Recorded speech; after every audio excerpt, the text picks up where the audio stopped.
pan de yuca bread. It's filled with cheese, it's buttery, it's delicious, it's soft. It's really good when it's warm. When it's not warm, it's crunchy and hard, but this stuff is one of my favorite things. My wife just made a batch of it, having it for breakfast. It's awesome. And papaya banana. I woke up this morning just before 6 o'clock to the second earthquake that we've had in less than a week. And this one, it ended up being a 7.5. It ended up being a huge earthquake. It didn't feel strong because it was far away. This was located, I think, just inside Peru, but near the Ecuador-Peru border. But it was big enough that it did some damage to the southern cities of Ecuador. And it was weird. You know, you can tell when an earthquake is huge, even if it doesn't feel strong, if it lasts for a really long time. And this one, it just kept going and kept going and kept going. Just really mild shaking where I was at. So I knew, oh, this is a huge earthquake somewhere kind of far away. And sure enough. Anyway, I am heading into the city again. I'm not going into Quito proper. I'm just going into a couple of the northern suburbs, an area called San Antonio de Pichincha and Mitad Mundo, or Mitad del Mundo. Mitad del Mundo is where there's a monument to the actual equator. I think it's built off from the equator a little bit because it was built a long time ago, but they got as close as they could calculate. And I actually just threw the coordinates of my home into a little calculator to tell me how far I am away from the actual equator. And as the bird flies, I'm 7 kilometers away from the equatorial line. So, as I've been saying, I could walk to the equator from where I live. I wouldn't know exactly what route to take, and I'd probably have to climb over some hills and cliffs and stuff, but I'm very, very close to the actual equator. Trivia. So one of the things that first attracted me to the part of Ecuador that I live in, the Ruta Escondida, is it's one of the few places in Ecuador where there's not a lot of litter or garbage along the side of the road. It's just not tolerated there. It's got a little bit of a more responsible culture, a little more respect for the environment. And this road I'm taking into Quito is the exact opposite. This is one of the roads with just the worst spots for littering and dumping. And the thing is,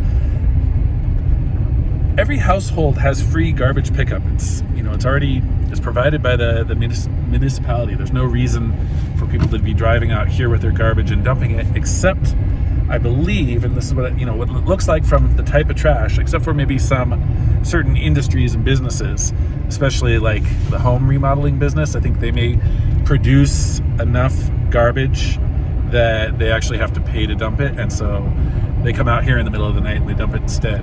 And this is an incredible, beautiful area. This is one of the few huge dry forests in Ecuador, and along the roadside, it's really being ruined by illegal dumping. Let me show you what I mean. You've got this incredible landscape full of these ancient trees, cacti, bromeliads, and air plants, and then you have this. Garbage everywhere.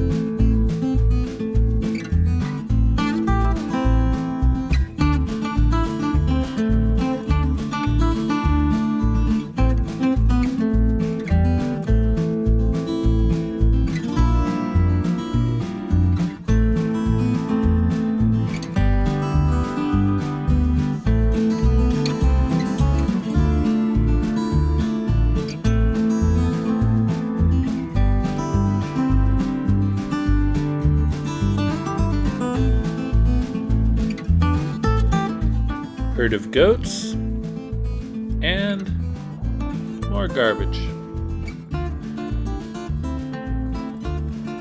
These roads feel like they're right out of a car commercial. Like there should be a drone shot above some Audi just hugging these curves through the Andes Mountains.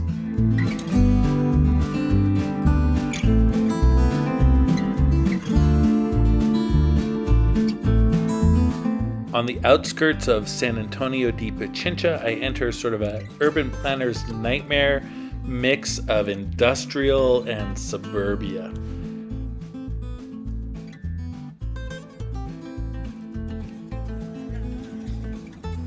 As you can see, the gas prices are still pretty low. They've gone up recently, but we're looking at about $2.50 for extra gasoline.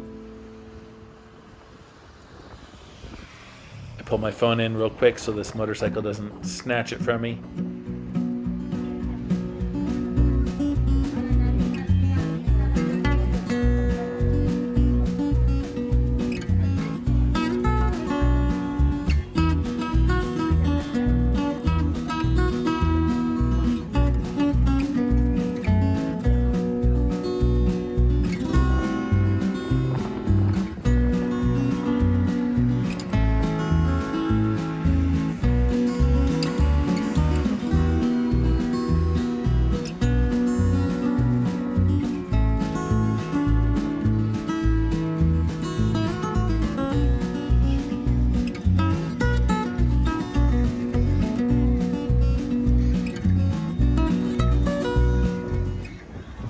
Lunch prices at the typical hole-in-the-wall restaurant. On the top of the prices, $1.16 a kilo for tomatoes, 88 cents a pound for avocados. These are the kind of prices you see in one of the more expensive stores in Quito. And it was at this moment that the store manager came and told me to stop recording video of the prices in the store. So here's my receipt. And with that, I think this is a good place to end this video.